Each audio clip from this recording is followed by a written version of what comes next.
in-expect na problema. Kinausap po ba yung mga militante sa labas? Ano sinabi niya? Pinuntahan ko sila. Anong tugon nila?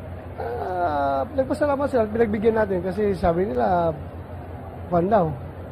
gusto lang lumapit dito mismo sa building. Pinalapit namin, pinagbigyan namin. So, asahan natin yung anti-drug, anti-criminal campaign, criminality campaign ng ating Pangulo.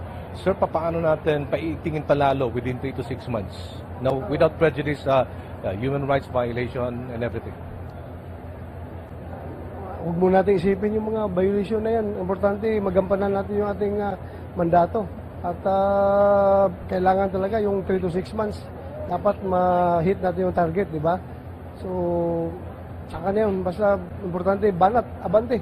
Walang atrasan. No let up. No let up. Merong coordination with LGUs and Armed Forces of the Philippines sa lahat ng mga stakeholders, sir, dito sa kampanya natin. Yes, whole of government approach na ito. Hindi ito po pwedeng PNP lang, pabayaan nila.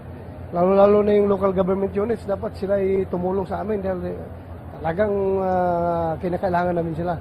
Dapat hindi nila pabayaan yung kanilang mga pulis sa kanilang mga lugar. So dapat sabay-sabay ito lahat, whole of government approach. More big fishes to come?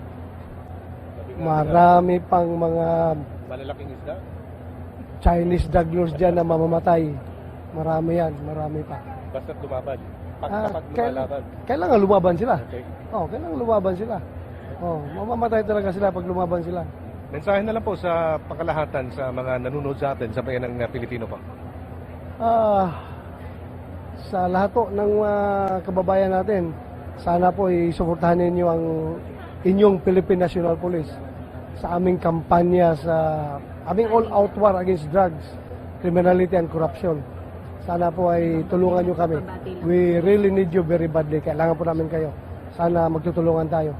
Maraming salamat, PNP Chief. Daghang salamat, sir. Mayang hapon, PNP. We must have the courage to fight for what we believe in, undeterred by the fear of failing or losing. Indeed, courage knows no limits. Cowardice does. During my inauguration last 2016, I said that the fight against criminality and illegal drugs and corruption will be relentless and sustained. I reiterate that commitment today, and that is why I call on the Philippine National Police, the barangay chairman, the mayors and governors, are all those occupying seats of power and authority not to lower their guard. There will be no let-up in this campaign. Double your efforts, triple them if need be. We will not stop until the last drug lord, the last financier, and the last pusher have surrendered or put behind bars.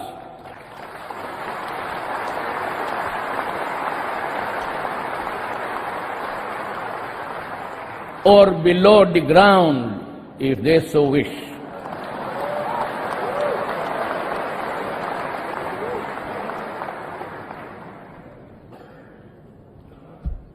To our police officers and other officials, do your job, and you will have the unwavering support of the Office of the President.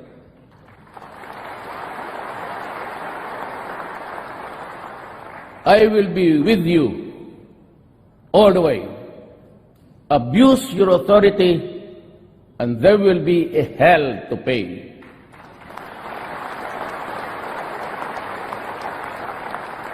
For you will have become worse than criminality itself. I order the National Police Commission to hasten the conduct of investigation and adjudication of administrative cases against police officers involved in criminal activity and illegal activities, and prescribe policies on lifestyle checks for PNP members.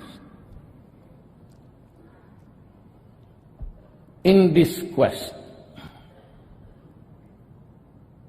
I will put at stake my honor, my life, and the presidency itself.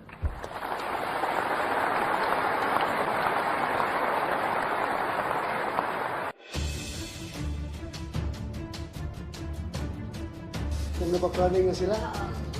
Yes. Bote nga. Sige, mapaplaning na kayo dyan, mapaplaning. Magpapatayan na kayo dyan. Huwag niyo kalimutan na si Lord nandiyan malagi sa taas, nagmamatsyag, nagbabantay sa atin. Wala ka may tatago. Wala kayong usok.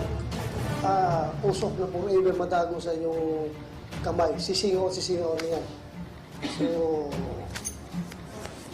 useless yung ginagawa niyo. I'm very happy sa ginagawa nila na naghahabol na kahit na hindi pa tayo nakaupo at nag-start na sila sa kanilang kampanya against drugs. Because from all we know, itong mga pulis na ito ay naghihintay na ng tamang pagkakataon, ng tamang liderato na back up sa kanilang hangarin na lumaban dito sa sindikato ng duga. Dumiritso kayo sa media. Nagpapatuloy ko sa media. Napakaraming media entities dyan, mga media agencies na pwedeng tumulong sa inyo para masave yung buhay ninyo at maisiwalat niyo yung katotohanan. And from there, pupuntakin ako. I will face you. I will hear you. And I will listen to you. So, ganun lang.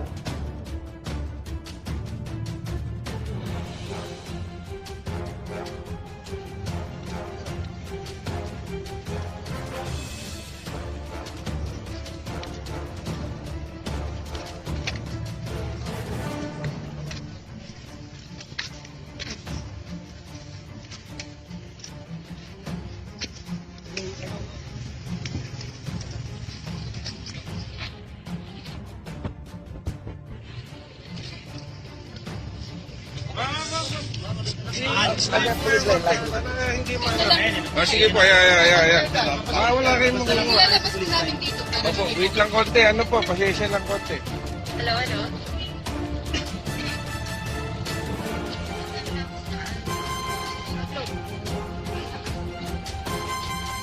Ha?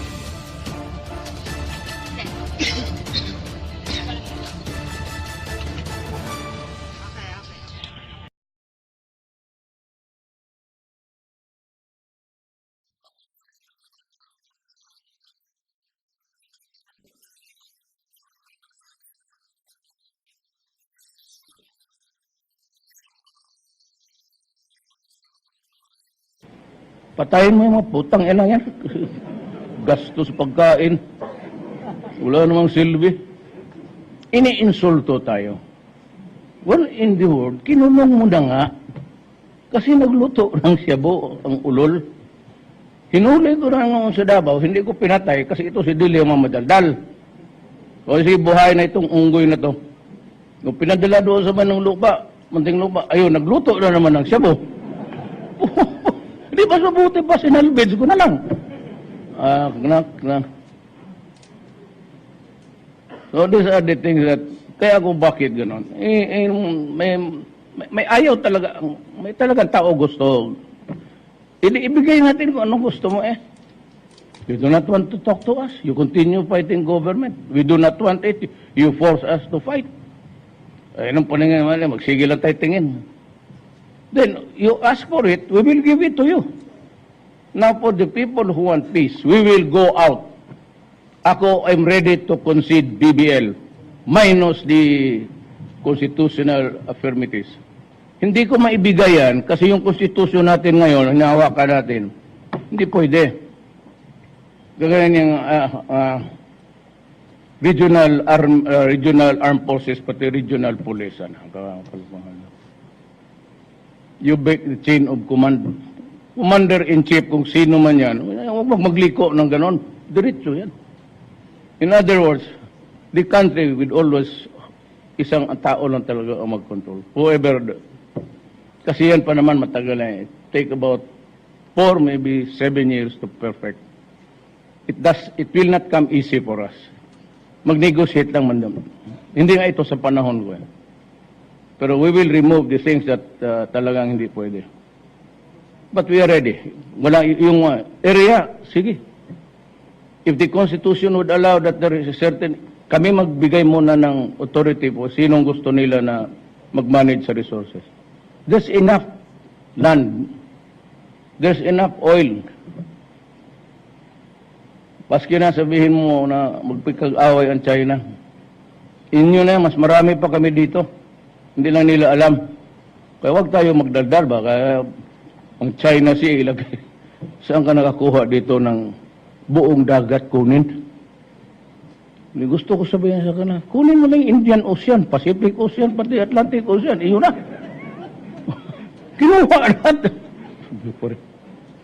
Pati yung territorial na from the lowest ebb ng tide, maabot ng tide, low tide and high tide, you begin there, then you count 12 miles and that is your territory, territorial waters.